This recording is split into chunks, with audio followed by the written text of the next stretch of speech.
Roman umpire دنیا کی سب سے شاندار اور طویل ترین سلطنتوں میں سے ایک تھی۔ 500 سال سے زیادہ وقت تک اس نے یورپ، افریقہ اور ایشیا پر حکمرانی کی۔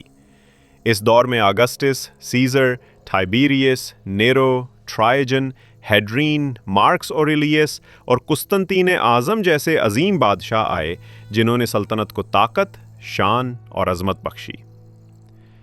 آج کے پہلے حصے میں ہم جانیں گے رومن امپائر کے پہلے حکمران آگسٹس سیزر کے بارے میں، اور یہ بھی کہ جولیس سیزر کا قتل کیسے ہوا اور اس کے بعد روم میں کون اقتدار پر آیا۔ جولیس سیزر رومن ریپبلک کا سب سے طاقتور جنرل اور سیاستدان تھا جس نے خود کو مستقل حکمران بنانے کی کوشش کی۔ 44 قبل مسیح میں روم کے 15 مارچ 44 قبل مسیح کو، جسے آج آئیڈز آف مارچ کہا جاتا ہے، سیزر کو سینٹ میں اس کے قریبی دوستوں اور سینیٹرز نے گھیر کر قتل کر دیا۔ اس قتل میں سب سے مشہور کردار مارکس بروٹس تھا جس نے اپنے دوست سیزر پر چھرا چلایا۔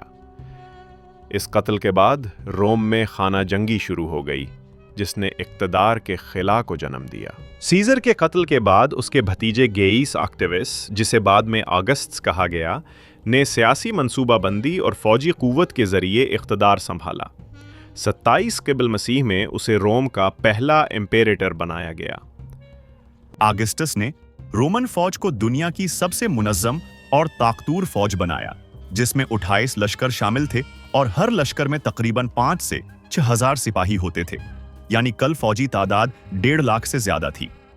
اس نے فوجی تربیت، ہتھیار، حکمت عملی اور سرحدوں کی حفاظت کو مضبوط کیا تاکہ روم کی سلطنت محفوظ اور مستحکم رہے۔ روم شہر اس وقت ایک مضبوط اور ترقی یافتہ مرکز تھا۔ آگسٹس نے نئی سڑکیں، پل، قلعے، عوامی عمارتیں، معابد اور پانی کی فراہمی کے نظام تعمیر کیے، جس سے روم کے شہریوں کی زندگی بہتر ہوئی اور سلطنت مضبوط بنی۔ آگسٹس کے دور میں روم میں قانون، ٹیکس نظام، امن و ایمان کو مستحکم کیا گیا، جس سے شہری زندگی میں استحکام آیا۔ اس نے روم کے ثقافتی اور معاشرتی معیار کو بلند کیا اور فوج کے ساتھ ساتھ معاشرتی ترقی کی بنیاد رکھی۔ آگسٹس کے دور میں رومن سلطنت کی سرحدیں مضبوط ہوئیں اور اس نے پیکس رومانا رومن امن کا آغاز کیا، جو تقریباً 2 صدیوں تک قائم رہا۔ اس دور میں سلطنت میں امن، ترقی، تجارت، فنون اور ثقافت نے اپنی انتہا کو پہنچا۔ یہ تھی رومن ایمپائر کے آغاز کی تفصیلی کہانی، جولیس سیزر کے قتل اور آگسٹس سیزر کے دور کی جھلک۔ لیکن یہ صرف شروعات ہے۔